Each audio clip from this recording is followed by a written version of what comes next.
Hello, this is Valerie Aiello, and you are listening to IdeaDiary. How's it going, guys?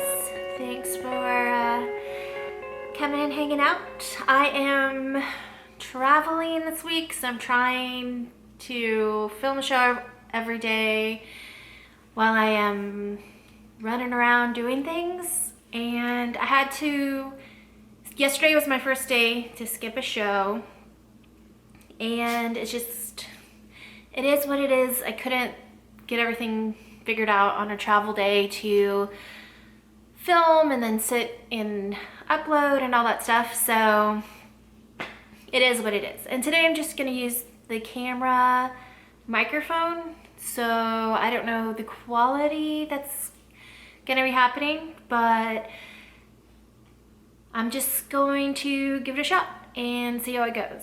And if it's horrible, I guess I have to live with it. And I apologize. So I guess today something that has been on my mind, I didn't know how or what to talk about it. I didn't know why it's important or how I would bring it up. It was like a random thing that I thought, oh, people probably should know that this is a thing, and it is the Dunning-Kruger Effect and the illusionary superiority thing that can happen to people. So illusionary superiority is thinking that you're an expert at something after you've read one article, or just thinking that you're a lot better than you are. So, you know, when you see the people singing on American Idol and they go and they audition, but they really can't sing at all, and they have no idea that they can't sing, that's illusionary superiority. So what's interesting about that is, so the Dunning-Kruger Effect, there were some tests done, and basically what they came to find out is that wiser people are more doubtful of themselves, and incompetent people overestimate themselves. So they had people, you know, there was a study, the people that actually knew what they were talking about scored themselves really low, and the people that didn't know what they were talking about scored themselves really high as being competent. And then when they were told that they actually scored themselves too high and that the competent people scored themselves too low, then the competent people ended up raising the bar and scoring themselves higher, but the incompetent people never changed how they basically graded themselves on competency level. So one thing that does happen is that it's impossible to explain to an incompetent person that they're wrong. When somebody just is wrong and you disagree with them, there's no reason to argue. It's just kind of a pointless effort. I was thinking about that as a leader. You know, something to do is to teach humbleness and to maybe teach your team about the Dunning-Kruger Effect and teach them about illusionary superiority, kind of teach them ways to avoid it, which is constantly doing more research, always never assuming that you're right, always assuming that you could be wrong. Always looking at both sides of the argument, and try to think about what is your confirmation bias. So do you think something because all of your friends think a certain way and you're never challenged, your ideas are never challenged, so there's no reason, you know, maybe you have a bunch of yes men all around you. I don't know, I just thought that that's something, if you're in business with people and maybe you're not agreeing, or you know, somebody has the really wrong idea of what's happening and there's no way to explain it to them. Because I've done, you know, I think I'm super smart, but at the same time, I always prepared to be totally wrong on most things. I'm more excited to learn something new than I am to be right. I'm more excited, sometimes I'm more excited to keep a friend than to be right. I'll just let them think whatever they think, and I don't typically argue with people. But one thing that is weird about illusionary superiority is that what is it if you have imposter syndrome, where you actually do know what you're talking about, but you feel like an imposter because you feel like, why would anyone listen to me? I don't have this degree or that degree. I don't have this certain amount of, background to prove that I actually know what I'm talking about. So you got to be careful that you got to be careful for both.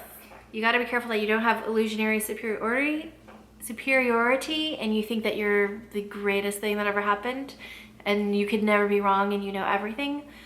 But you also have to be careful that you don't have imposter syndrome, because you could be totally valid in everything you know and actually be a super genius, but you're grading yourself at this lower level and pricing yourself too low.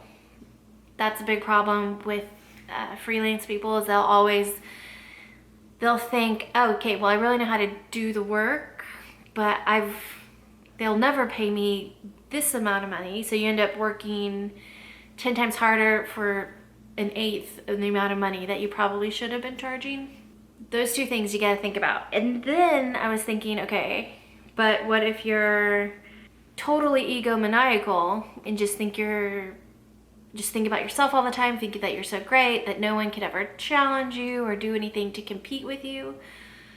But what if you just have incredibly high self-esteem? Like, wouldn't that be a good thing? Because like I said, I don't really believe in competition, because I always thought, well, either I thought I was so good at I blew the competition out of the water and why worry about it, or I always thought there's plenty for everyone to have, there's plenty of money to share, so you're not really competing for clients. There's plenty of sales to be made. I just don't believe in competition. I feel like worrying about competition actually holds you back, unless somebody you're competing with is actually making you better and you're kind of having fun with it. But in general, I was kind of thinking about, okay, what's really the difference between an egomaniac and having extremely high self-esteem? And obviously being an egomaniac is not a good personality trait, but having high self-esteem is. But it's very close. So just random things I was thinking about. And then I was also thinking about Aaron, I don't know why I'm forgetting his last name, YouTuber.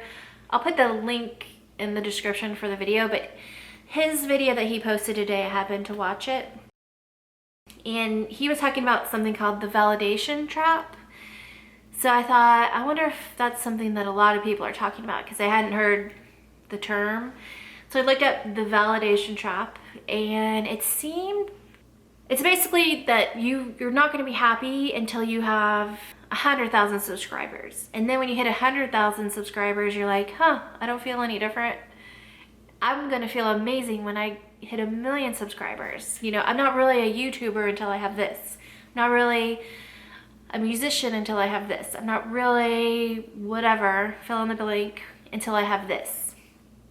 So you're always in this validation trap, and it keeps you from just enjoying yourself and being in the moment, I guess.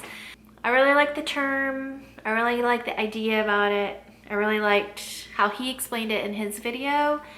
So I don't know why I cannot remember his last name. But I wanted to let you guys know about the validation trap and how that can definitely hold you back, and just a reminder to be happy with yourself today and do what you want today. So don't let all these mile markers that you have to checkpoints that you have to hit before you're gonna let yourself be happy or let yourself feel real and let yourself feel who you are. Just watch out for the old validation trap.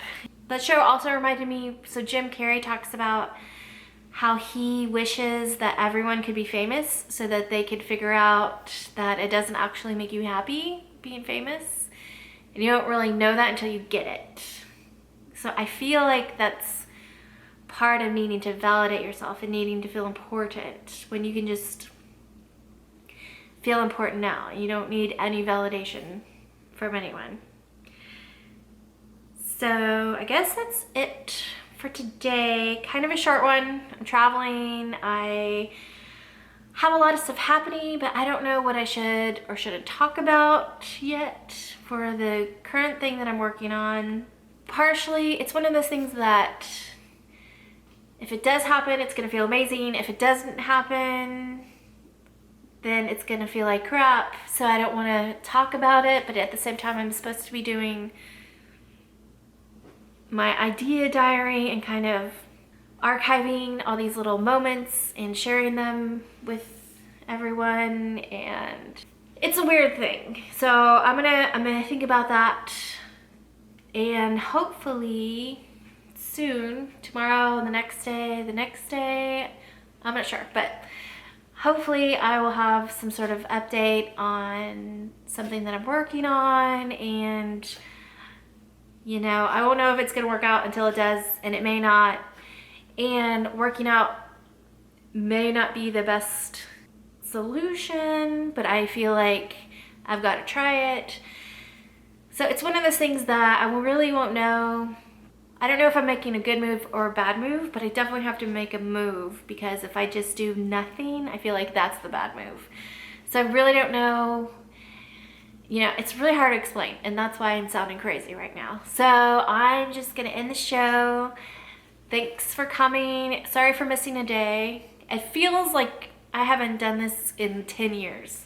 I'm not kidding. It's been I didn't do one show, and it feels like 10 years ago that I did this. It is a really bizarre feeling. And I've heard other people say that when they're doing daily shows and then they take a day off or a week off, and they just feel like it's been a million years. And from the outside, when you catch their next episode or something, you think, I barely even knew that you didn't post a show.